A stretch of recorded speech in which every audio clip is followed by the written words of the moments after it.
नमस्कार, मी पूर्वी भावे. झिरो आवर मध्ये आपलं स्वागत. बरोबर 24 तासांपूर्वी म्हणजेच कालच्या झिरो आवर मध्ये आपण राज्यातील राजकारणातल्या काही घडामोडी बघितल्या. त्या सगळ्या घडामोडी या राजकारणातील जोडतोड कशी सुरू आहेत त्याच्या होत्या. आजचा झिरो आवर हा तसा तर कालच्या त्याच घडामोडींचा सिक्वेल किंवा भाग 2 आहे असं म्हटलं तरी चालेल. राज शिंदे भेटीचे पडसाद नक्की कसे उमटले आहेत त्याचा कानोसा आज घ्यायला मिळाला. काल जर भिवंडी महानगरपालिकेमध्ये ड्रामा होता तर आज तिथे महानाट्यच बघायला मिळालं. काल प्रश्न होता तो शरद पवार यांच्या राज्यसभेच्या फेरनिवडणुकीचा, तर आज त्यात भर पडली आहे उद्धव ठाकरे यांच्या विधान परिषदेच्या फेरनिवडीच्या अडचणींच्या बातमीची. त्यामुळे आजचा झिरो आवर आहे राज्याच्या राजकीय रंगमंचावरती याच राजकारणाचा दुसरा अंक लिहिला गेलाय त्यावर. पण सुरुवात करूया आजच्या प्रश्नाने जो अत्यंत इंटरेस्टिंग आहे आणि त्यासाठी आपण जाऊयात पोल सेंटरला आजचा प्रश्न बघायला.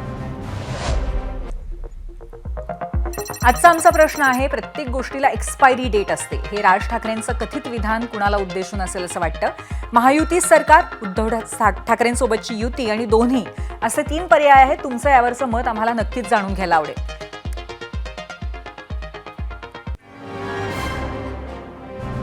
होय, प्रत्येक गोष्टीला एक्सपायरी डेट असते. आपल्या सूत्रांच्या माहितीनुसार आज हे वाक्य राज ठाकरेंनी राज्यभरातील मनसे पदाधिकाऱ्यांच्या मुंबईतल्या बैठकीत उच्चारलं. आता हे विधान म्हणलं तर सरकारसाठी होतं, पण आजच घडलेल्या इतर काही घडामोडींमुळे हे वाक्य कुठेतरी राज ठाकरेंना उद्धव ठाकरेंबरोबर असलेल्या युतीशी लागू होत असल्याचं तर वाटत नाहीये ना, असंही विचारायला जाग आहे. पहिल्यांदा मात्र आपण पदाधिकाऱ्यांना नक्की राज ठाकरे काय म्हणाले ते पाहणार आहोत आणि त्यासाठी आपण जाऊयात मीडिया सेंटरला. तर मनसे नेत्यांना आज राजमंत्र मिळालेला आहे. महाराष्ट्र सध्या ICU मध्ये आहे असं राज ठाकरे या भेटीत म्हणाले. प्रत्येक गोष्टीला एक्सपायरी डेट असते असंही ते म्हणाले. सत्तेत असणाऱ्यांची एक्सपायरी होणार, कायमस्वरूपी काही नसतं. यापुढे फक्त निवडणुकांवरती लक्ष द्या. आता पक्ष बांधणीला सुरुवात करा. मराठी भाषा दिन जोरात साजरा करा.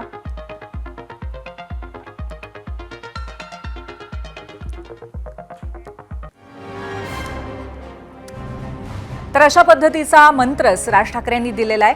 आता सत्ता एक्सपायर होणार असा टोला सत्ताधाऱ्यांच्या जिव्हारी तर लागणारच होता.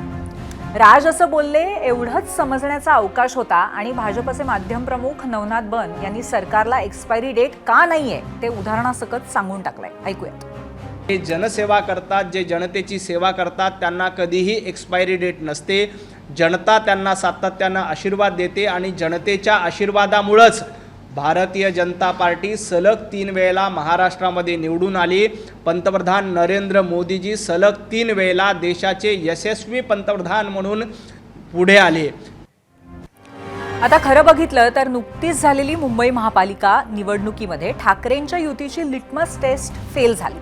ना उद्धव ठाकरेंची मशाल धगधगली, ना मनसेच्या इंजिनानं वेग घेतला. अशा स्थितीमध्ये आपले कार्यकर्ते आणि नेत्यांचा उत्साह वाढवण्याचा प्रयत्न मनसे अध्यक्ष राज ठाकरेंना आज ना उद्या करावाच लागला असता. त्यामुळे ही बैठक घेणं, पक्ष पुढे चालवायचा असेल तर महत्त्वाची होतीच.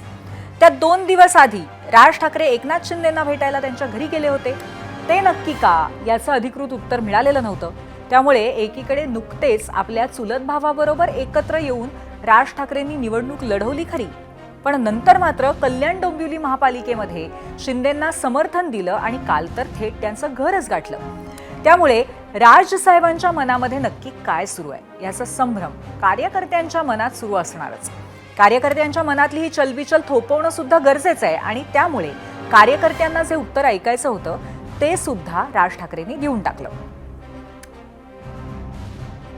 आम्हाला जर काही समजा सजेशन्स द्यायचे असतील, जर काही चांगल्या गोष्टी करून घ्यायच्या असतील तर त्याच्यासाठी भेट व्हायला नको की प्रत्येक वेळेला त्याच्यातनं काहीतरी आपल्याला शोधलंच पाहिजे, प्रत्येक वेळेला काहीतरी त्याच्यातनं आपण राजकारणच शोधलं पाहिजे अशी काही आवश्यकता नाहीये.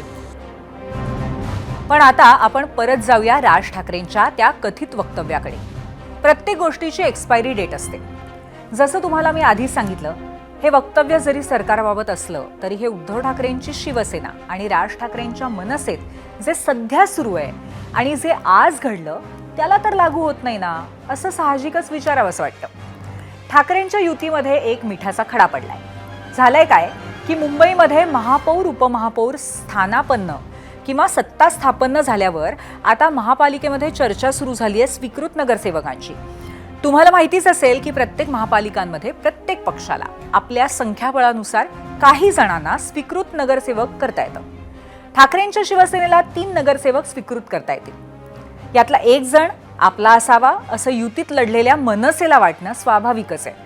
आपण जिंकू शकत होतो अशा अनेक जागा उद्धव ठाकरेंसाठी सोडल्या, त्यांच्या उमेदवारांना भरपूर मदत केली, पण बदल्यात आपल्या उमेदवारांना हवी तशी मदत ठाकरेंच्या सैनिकांकडनं झाली नाही अशी एक भावना मनसे पदाधिकाऱ्यांमध्ये आहे. त्यामुळे स्वीकृत नगरसेवकांची एक जागा मनसैनिकाला द्यावी अशी मागणी होती. पण यातली अपडेट अशी आहे की स्वतः ठाकरे सेनेकडे अनेक जण इच्छुक असल्यामुळे ही एक जागा आपल्या बंधूंच्या पक्षाला द्यायची उद्धव ठाकरेंची बिलकुल तयारी नसल्याचं समजतंय. आणि त्यातूनच आलेली एक सोशल मीडिया पोस्ट बघूयात आपल्या मीडिया सेंटरला जाऊन. ही पोस्ट आहे मनसे नेते संदीप देशपांडे यांची. कोत्या मनाच्या प्रवृत्तीकडून कधीही स्वीकृतीची अपेक्षा बाळगू नये. पुन्हा एकदा बघूयात. कोत्या मनाच्या प्रवृत्तीकडनं कधीही स्वीकृतीची अपेक्षा बाळगू नये. आता ही पोस्ट कोणी केली आहे तर ही पोस्ट आहे संदीप देशपांडेंची, राज ठाकरेंच्या पक्षाचे प्रवक्ते. एवढं एकच वाक्य देशपांडेंनी लिहिलंय. याला आगापिछा काहीही नसला तरी ते कुणाला उद्देशून आहे याचा अंदाज तुम्हाला नक्कीच आला असेल. आणि जर तुम्हाला अंदाज आला नसेल तर उद्धव ठाकरेंच्या सेनेच्या BMC गटनेत्या किशोरी पेडणेकरांनी यावर जी प्रतिक्रिया दिली आहे ती ऐकून तुम्हाला तो अंदाज नक्कीच येईल. आदित्यांबरोबर राजसाहेब होते, त्यामुळे त्या गोष्टीमध्ये नक्की काय एकमत झालं हे संदीपला माहिती आहे का? मलाही नाही माहिती. मग त्यावर भाष्य करणं हे मला वाटतं फार उतावळेपणा होईल असं मला वाटतं. काही अजून त्यांची दोघांची वेगळी हे असू शकते.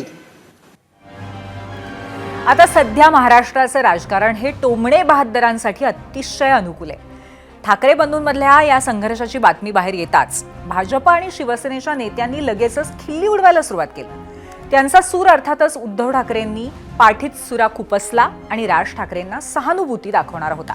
ऐकूयात उद्योगमंत्री उदय सामंत आणि भाजपचे माध्यम प्रमुख नवनाथ बन यांनी मारलेले हे टोमणे. ज्यावेळी मनसे आणि UBTची युती झाली त्यावेळी पहिल्यांदा मी सांगणार होतो की भविष्यामध्ये राजसाहेबांचा ब्रह्मनिरास झाल्याशिवाय राहणार नाही. UBT पूर्ण मनसेच्या पाठीत खंजीर खुपसेल, त्याचं हे मूर्तिमंत उदाहरण आहे. राज ठाकरे यांच्या पाठीमध्ये खंजीर खुपसण्याचं काम उद्धवजी ठाकरे यांनी केलेलं आहे. महापालिकेच्या निवडणुकीमध्ये ते झालं आहे. आता स्वीकृतमध्ये देखील मनसेचा केसाने गळा कापण्याचं काम उद्धवजींच्या माध्यमातून होईल. त्यामुळं माझी राज ठाकरेंना देखील विनंती आहे की आपण अशा लोकांसोबत राहायचं का याचा विचार करा. ABP माझा, उघडा डोळे बघा नीट.